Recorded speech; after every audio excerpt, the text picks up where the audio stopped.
Sao Paulo, Brazil, 1988. Gulf Breeze, Florida, 1988. Las Vegas, Nevada, 1990. Mexico City, Mexico, 1991. Wow! Whatever it is, it's something strange. What do all these cities have in common? There are so many UFO sightings reported in these places that they are all considered to be UFO hotspots. A UFO hotspot would be an area that represents a high number of sightings of abnormal or unusual aircraft that are unidentifiable. It's been long recognized that UFO sightings tend to come in waves. In other words, there's an area of the country or the world where the number of UFO sightings increases for some unknown reason. There are theories about why these areas seem to attract UFO attention. To some, the reason is the natural forces of the Earth, like volcanoes and earthquakes. The UFOs appear to be observing us. Well, the UFOs have come to certain spots because of what's going on at the time. One of the things that seems to stimulate UFO activity is a major disruption in the Earth. Still others believe that human behavior is at the root of these sightings. One of the things that has to do with hotspots is that once somebody notices something, then others are going to look also. That you may not pay much attention to your surroundings. Someone says, gee, last night there were 3 mysterious lights went by. The next night you're going to be watching, and there's a much better chance that you're going to see them than if you're just sort of walking along looking at your feet. According to the National UFO Recording Center, there have been more than 13,000 UFO sightings in the United States since 1990, making such places as the mysterious Area 51 in Nevada, Washington State, and Florida UFO hotspots. Still, with reports of UFOs coming in from as far-flung locales as Quito, Ecuador, Haifa, Israel, Stuttgart, Germany, and Sydney, Australia, America doesn't seem to be the only place getting these unexplained visits.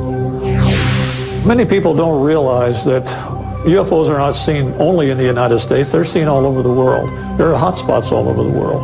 Brazil is one of those hotspots. With 549 sightings, Brazil was second only to the United States in reported UFO activity in 2001.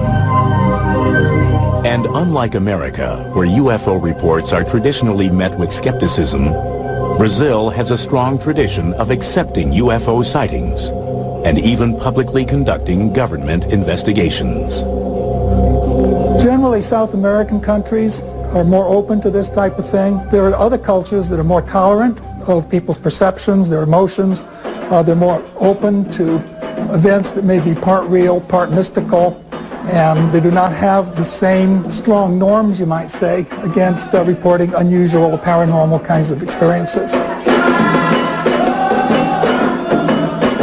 We also have to think in terms of the kinds of religions that predominate, in that if you have religions that make opportunity for saints and angels and things like that, the idea of powerful visitors from afar is, I think, much more easy to accept.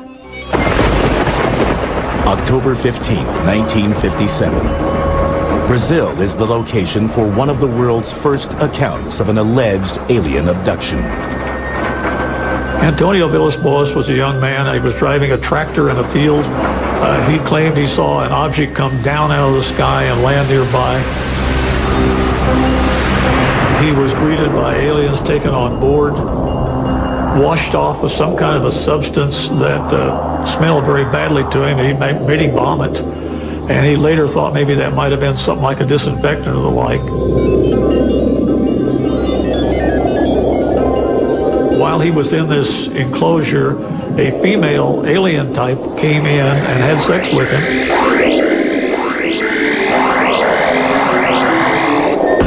And then went away, and he was dumped back out.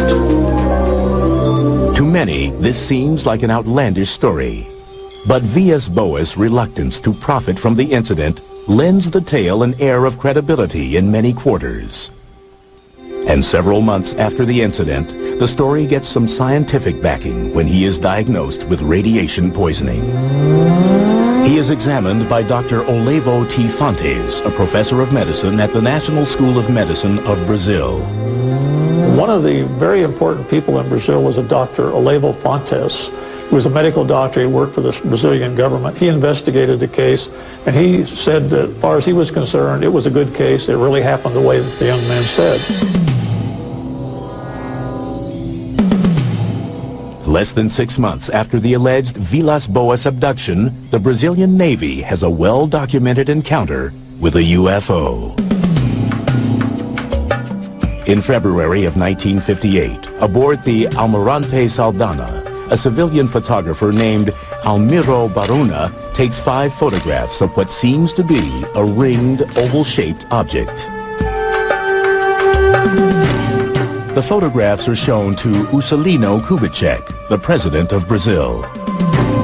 Not wanting to keep this information secret, Kubitschek releases the pictures to the public, and they soon appear on the front pages of the nation's newspapers. That particular UFO was never seen again, but UFO incidents like that on board the Almirante Saldanha continue to be reported to this day in Brazil. In the mid-1990s, Brazil's UFOs again make worldwide headlines. On January 20th, 1996, it is alleged that extraterrestrials were recovered in Varginha, Brazil. The emergency personnel were called in. They were able to recover one of them for certain, as rumor has it, and allegedly took it to a local hospital. According to unconfirmed reports, government doctors perform an autopsy on the alien.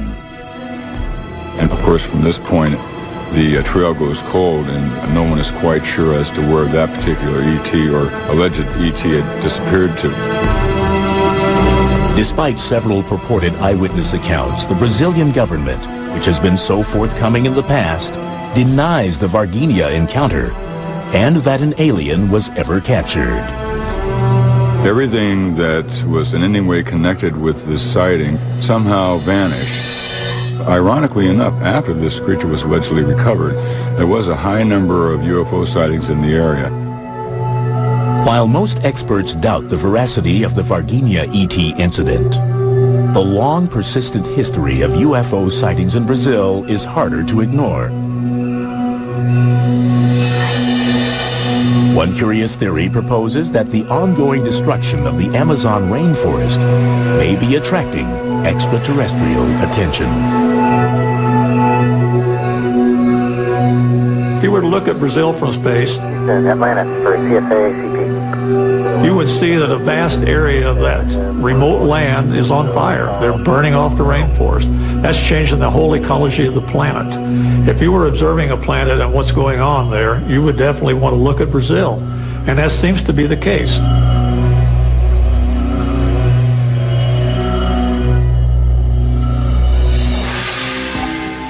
Coming up, in Mexico, mysterious images caught on tape during a solar eclipse seem to suggest that the world's sacred sites may be UFO hotspots.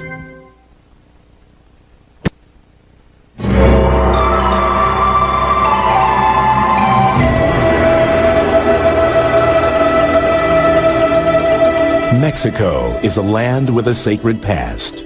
A land dotted with pyramids built by the ancient Mayans and Aztecs. Monuments to the gods still standing hundreds of years after their makers are gone. Could the sacred energy that permeates these buildings be attracting otherworldly visitors and making Mexico a UFO hotspot? There are areas around the Earth known as sacred spots. And these areas have been known for a large number of sightings of abnormal or unusual aircraft that are unidentifiable. July 11th, 1991, in an event predicted hundreds of years earlier by the Mayans. The longest solar eclipse of the 20th century shrouds Mexico City in midday darkness. Millions of people look towards the heavens, many armed with their video cameras. But their cameras capture more than they expect. People all over the city, Mexico City, were taking videos. And they were getting things that weren't the eclipse. They were getting strange things flying around in the sky. Nearly 20 different people scattered across the city videotape what appears to be a saucer-shaped object floating above the horizon. Theories surface as to what the strange object may be. Once the moon passes directly in front of the sun, of course, it gets quite dark, and you can start to see the stars, you can see the bright planets, you can see Venus or any other bright star or planet that happens to be above the horizon at that time. Undoubtedly, that's what a lot of people were seeing. But when all of the different videos shot from multiple locations around the city are analyzed, the images seem to show Venus and the mysterious object as clearly separate entities. Some experts offer another theory. Perhaps the phenomenon is the result of the video cameras themselves, as Mexico's emergence as a UFO hotspot coincides with the proliferation of affordable home video recorders. A camcorder is made with an automatic focus and an automatic aperture control to try to control the amount of light.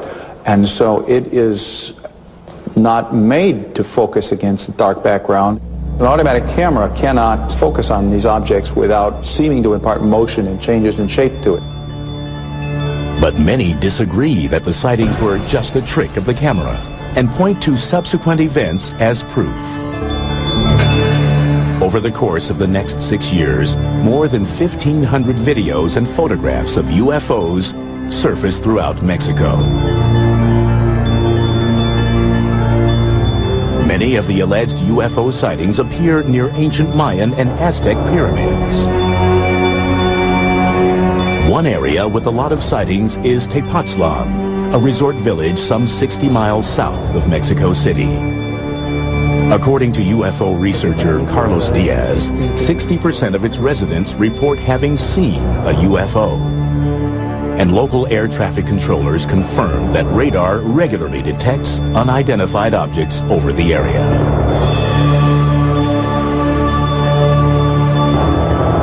Tepoztlan is chiefly known for its ruins of a 14th century Aztec pyramid. To some ufologists, ancient sacred spots like this one represent power points that may be attracting UFO activity. There are many power spots around the world where there's certain geological activities and fluctuations in the fields. You might call them vortexes or portals, where there is a lot of UFO activity. Some believe that extraterrestrials have used these portals to enter our world, and also that they may have actually been responsible for the construction of some of the world's ancient sacred sites, including the Great Pyramid in Giza, Egypt. There's less than 2/100ths of an inch tolerance between the stones. The tolerances to which it's built exceed the tolerances that we use in our space capsule. The more you study the Great Pyramid, the more you begin to realize there was something going on there that goes beyond our understanding. More than 4,000 years old, the pyramid is built from over 2 million stones. Each side is perfectly oriented to the cardinal points of the compass: north, south, east, and west. The maximum error between the side lengths is astonishingly less than 0.1%. People have looked at these structures and said, well, you know, they must have built these with some idea of making contact with aliens, or the aliens have somehow helped them build these structures. Another theory is that both the ancient architects who built the sites and the alleged UFOs who visit them are attuned to a supposed geomagnetic energy force called ley lines, a grid-like pattern that covers the entire Earth. Ley lines are geometric, they're like fields or lines of energy, and there's all kinds of intersections of certain ley lines which seem to create magnetic anomalies. Ley lines have also been linked to tectonic activity, the movement of the Earth's plates, a force that results in earthquakes and volcanoes, and provides another potential explanation of UFO activity in Mexico. One of the reasons I believe that Mexico City is indeed a hotspot for unidentified flying objects is due to the volcano that's near Mexico City, where large numbers of legitimate unidentifieds have been filmed.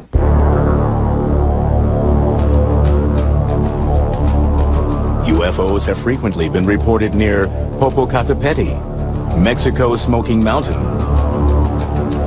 They've been keeping a camera on that mountain ever since it started erupting, and they've been finding in those pictures very clear disc-shaped objects.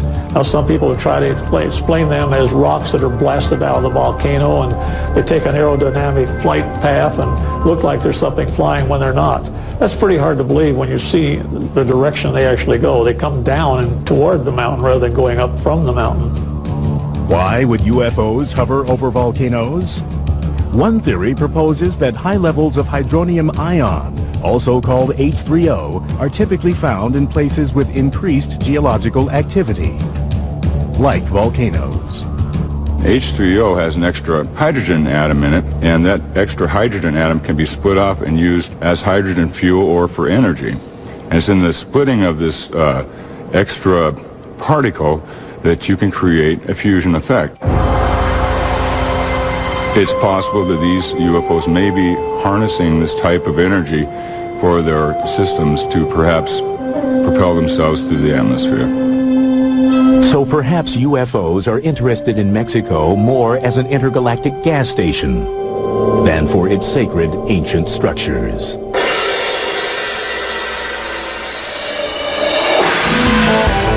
Coming up next, 10 of America's nuclear missiles suddenly shut down as a glowing disk hovers above Malmstrom Air Force Base.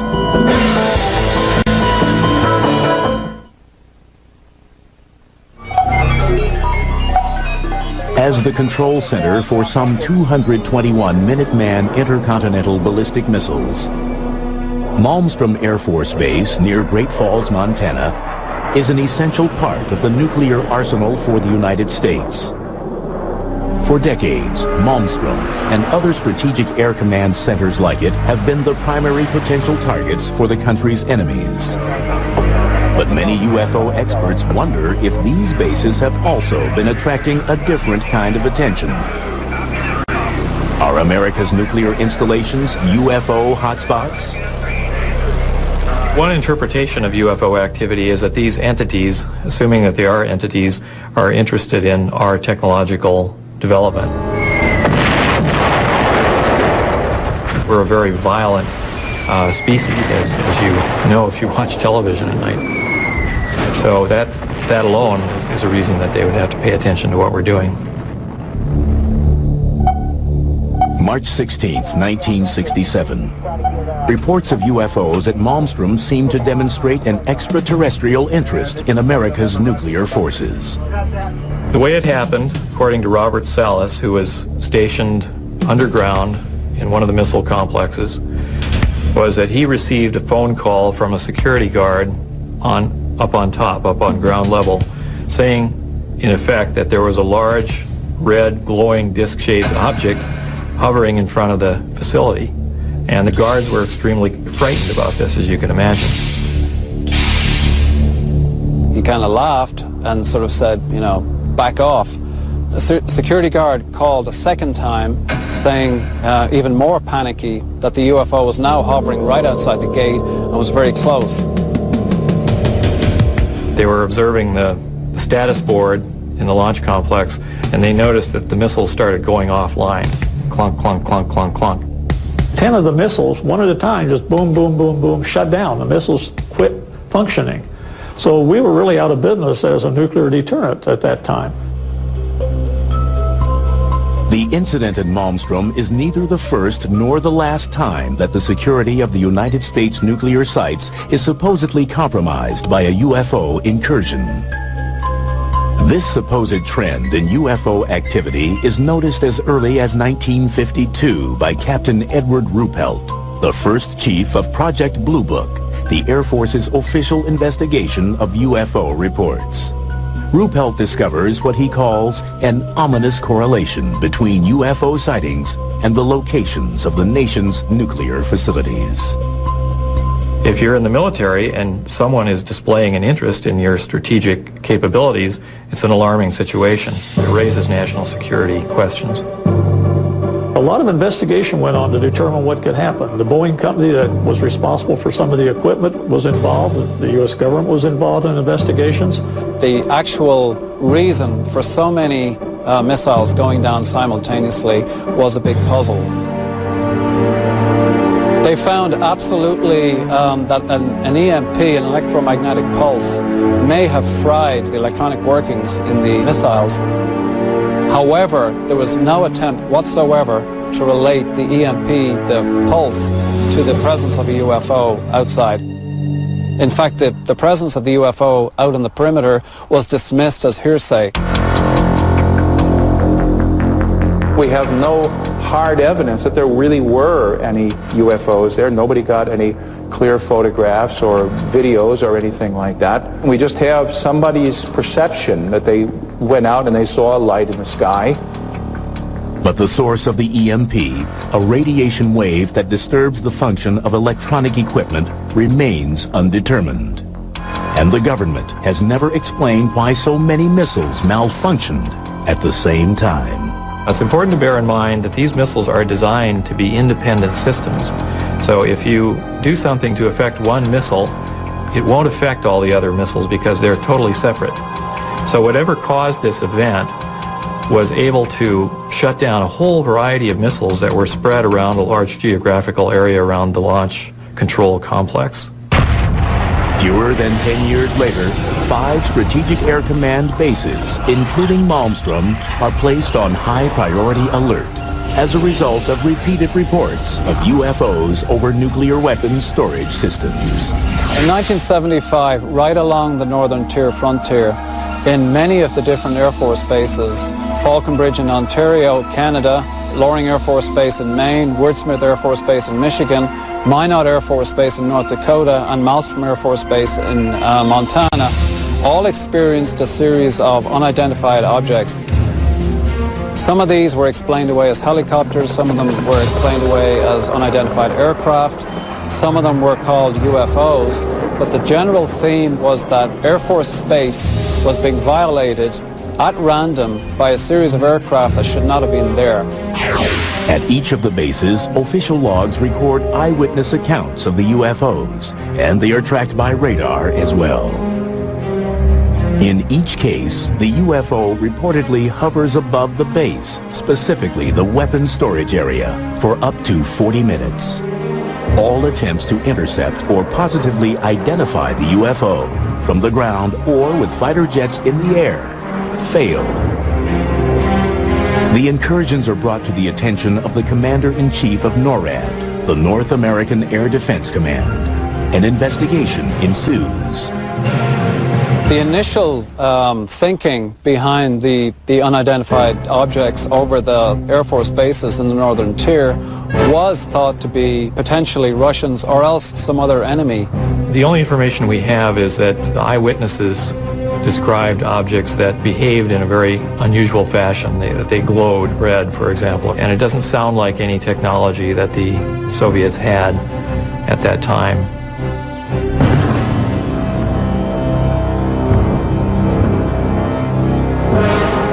Another theory is that the UFO incursions were a type of readiness self-test to check the security of the bases in the event of an attack.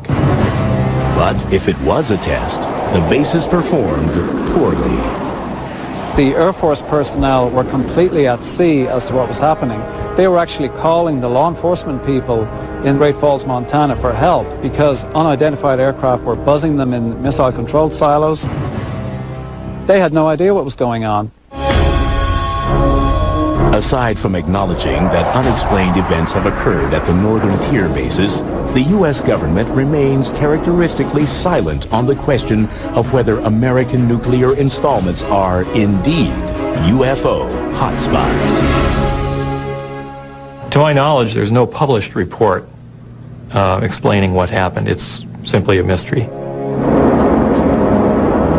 And as far as the government is concerned, it can remain a mystery. According to the Air Force fact sheet on UFOs published in 1996, no evidence has been presented to indicate that further investigation of UFOs by the Air Force or other government agency is warranted. But for some, the base sightings are not quite as open and shut a case as the government would have us believe. We think the reason that the military tend to downplay this whole phenomenon is because the Department of Defense, by definition, needs to defend. And if theoretically there are objects that are able to violate United States airspace with impunity, that sets up a very big question mark about the efficiency and the abilities of the Department of Defense. But they are as bewildered and as puzzled and as intimidated as everybody else is.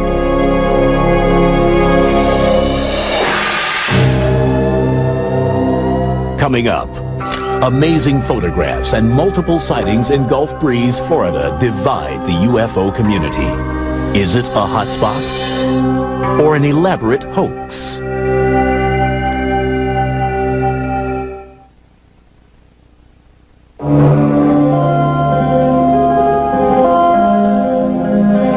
It's November 11th, 1987, and Ed Walters, a building contractor in Gulf Breeze, Florida, is about to experience the UFO phenomenon firsthand. As he would later recount, Walters looks up from his desk and sees what he believes to be a UFO. He grabs his Polaroid camera and ventures outside. Walters manages to snap a photo of what appears to be a glowing, dome-shaped bluish-gray craft hovering about 200 feet in the air. From 1987 to 1992, the small town of Gulf Breeze, Florida is famous for being an alleged UFO hotspot. Hundreds of eyewitnesses claim to see strange objects and unexplained lights in the sky. But Gulf Breeze is mired in controversy and allegations of a hoax. And Ed Walters stands at the center of the storm. On November 19th, 1987, 8 days after Ed Walters allegedly had his UFO encounter, the Gulf Breeze Sentinel publishes 2 of his 5 photographs. The next night, Walters claims to see another UFO and manages to take 4 more pictures, but decides not to publish them. Still, UFO fever has gripped Gulf Breeze, and by November 25th, reports of UFOs are pouring in. Hotspots are very intriguing. These are places where there are multiple sightings. One person sees something and a number of people see it shortly thereafter. The first person who notices it, the sense grants permission to the other people to make similar reports. Over the course of the next 4 months, Walters takes more than 20 photographs of a strange vessel on more than 10 different occasions. He even shoots 1 minute and 38 seconds of video of a UFO sighting on December 28, 1987. Walters, who chooses to remain anonymous at first, soon becomes the central figure in the Gulf Breeze sightings. But he isn't the only one who is seeing strange things in the night sky. Pensacola area, Gulf Breeze area, is not just Ed Walters. There were literally over 130 UFO incidents involving more than 200 witnesses in this area. And Ed Walters was only involved in 34 of those incidents. But it is Walters whose photographs and claims attract the attention of MUFON, the Mutual UFO Network, a non-profit organization that studies UFO phenomena. In February 1988, MUFON provides Walters with a specially designed tamper-proof camera in order to authenticate his UFO experiences. It was a multi-lens camera that could take more than one view at the same time. We bought new film, we put it in that camera, we had it certified as new. We had closed the camera, sealed it with wax. He was allowed to use the camera, and he did get some pictures. It was, again, opened then under security conditions. The films were developed, found things on the film, and there's no way he could have faked that one. By the end of 1988, 7 different MUFON investigators have analyzed the evidence in Gulf Breeze. Meteorological and site survey analyses conclude that the photographs were likely to have been taken on the days and at the times that Walters alleges they were. Walters himself passes a battery of examinations, including 2 polygraph tests. MUFON, satisfied that Walters' claims are real, officially authenticates the Gulf Breeze sightings.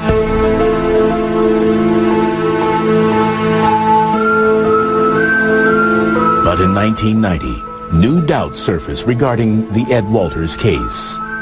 First, a model that resembles the UFO in Walters' photographs is found in the attic of his former residence in Gulf Breeze. Then, in July of that year, a teenager named Tommy Smith alleges that he witnessed Ed Walters faking the UFO photos. MUFON begins an investigation on a skeptical stance. Just like any private investigation or any police investigation, we go about it the same way. And like in any crime case, if more evidence comes along, we'll reopen a case. And we did reopen the case in Gulf Breeze because of Tommy Smith's allegation that Ed Walters had hoaxed it.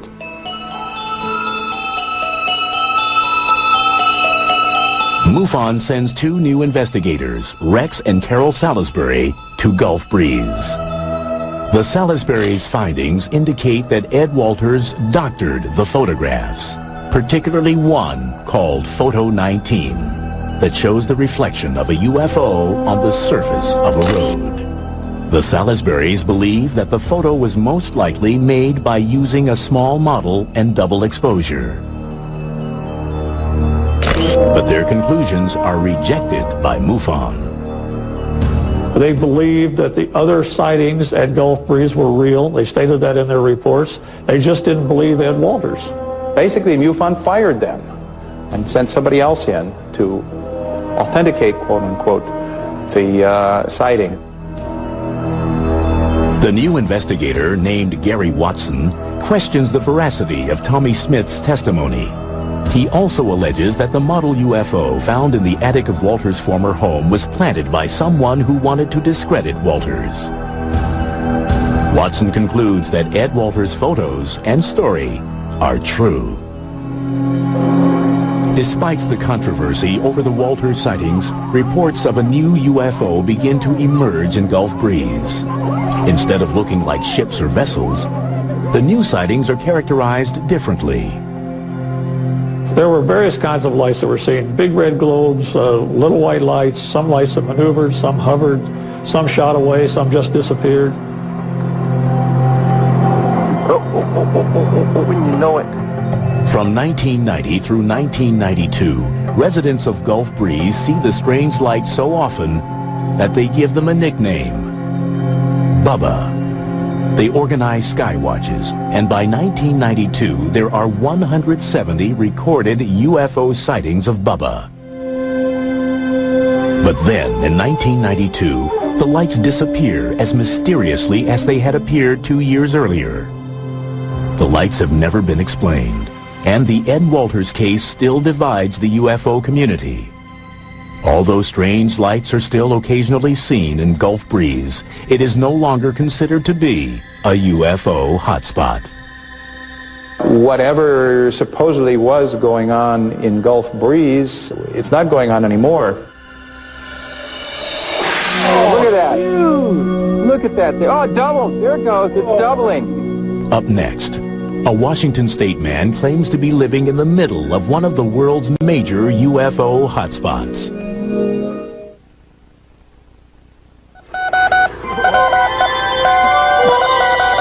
Winter 2002. Deep in the Mojave Desert, an alleged UFO hotspot, a flashing light beams a hopeful Morse-coded message to the stars. Hello, we are peaceful. Dr. Colm Kelleher and his colleagues at the National Institute of Discovery Science, or NIDS, are searching for signs of intelligent life in the universe. Armed with a light-gathering telescope, an electrospectrometer to analyze the light, and geomagnetic sensors to measure radio and microwave emissions, Dr. Kelleher hopes to amass physical data to prove, beyond a scientific doubt, that UFOs exist. The primary focus is to try to get physical data with respect to UFOs, and I think only a person who's been working in this field for quite a while would appreciate the absolute difficulty in getting physical data on UFOs, because you never know when they're going to appear, you never know how long they're going to stay, and you never know why they would appear in a particular place.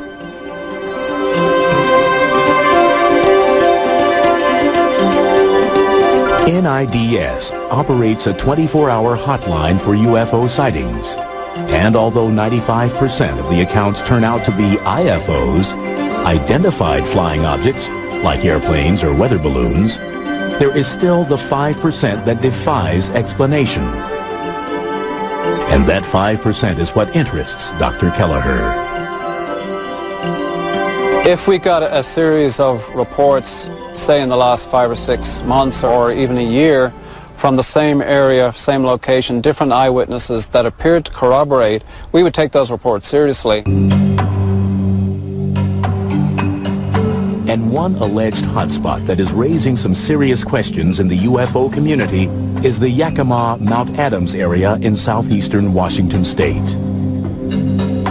The Yakima Indian Reservation in Washington has the appearances of being a UFO hotspot for many years. UFOs have been reported from the fire towers, from rangers, from people camping, that sort of thing, over and over and over. James Gilliland is the owner of the Sattva Sanctuary, a UFO-friendly spiritual retreat located nearby. He claims the whole area is rife with UFO activity. The sanctuary here is located right at the base of Mount Adams, next to the Yakima Reservation, and it has over a 100-year history of recorded UFO activity. Well, I'd say this is probably one of the major hotspots in the world right now, because it's almost nightly that we see at least 1 or 2, if not 15 to 25 UFOs flying in the area. Gilliland and fellow seekers gather regularly in the summer months for sky watches. They play music and meditate and wait patiently for UFOs to appear.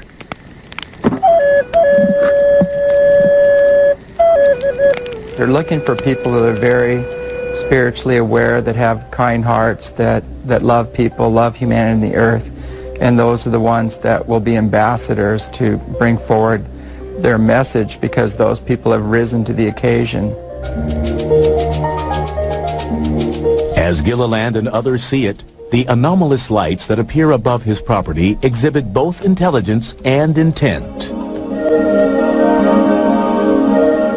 What these ships are doing, they're inquisitive, they're morphing, they're responding to lights, they're responding to the telepathic messages of those people on the ground. Whoa! There we go. We got it. That was a good one. We actually have some that morph from a round object to a triangle when we draw a big triangle in the sky, and then it goes back to a round object and then leaves again with multiple witnesses. When you're talking about lights in the sky, it's very difficult to say what causes them. Are they natural phenomena or are they not? When they seem to fly into an area, stop and react to people yelling or to flashes of light or something else, what causes the reaction? Do natural phenomena do that? One theory proposes that the lights in the sky are not doing anything, but the observer's eyes are. Something called the autokinetic phenomenon. The eye literally cannot focus properly on a single bright point source of light against a dark background, and so it seems to bob around, move around, wiggle, zigzag. All these things are perfectly normal behavior, but it's the behavior of your eye. It's not the behavior of the object itself. trick of the eye or not, some believe that Gilliland's role at the center of the UFO activity that surrounds his home is characteristic of all of the areas deemed a hotspot. We've investigated in a couple of quote-unquote hotspots, and we are beginning to realize that any of the areas that we focus on usually has a single individual in that area who becomes a lightning rod for multiple reports from the community. When you have a charismatic leader or somebody who's identified as an authority on UFOs, people will go where that leader says the UFOs are to be found, and there'll be more people watching, and you'll have more sightings reported in those areas. But it's a psychological, sociological kind of a thing. It's not related any way to what's actually up there. The major portion of people that are coming here are more aligned to trying to understand the experience on a more spiritual nature, but we do have a lot of, we call them looky-loos, that are coming just to try to see one.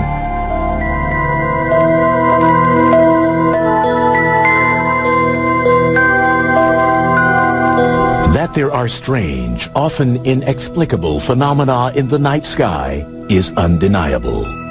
But just what these phenomena are, and whether they tend to cluster in time and place to form UFO hotspots, is open to debate. As far as the skeptics are concerned, on every level, you cannot instill want into another being. You can't get them to open their eyes or look at what's obvious. We showed them footage of ships flying behind trees, landing on the mountain, doing phenomenal feats, making U-turns, right-angle turns at several thousand miles an hour. And their standard pat answer is these are meteors or satellites. It's just amazing. We don't want to feel that we're alone in the universe. We don't want to feel that life is without a purpose. We don't want to feel that there's nothing out there in the way of a mystery. We human beings want our lives to be exciting. But just because something is exciting doesn't make it true.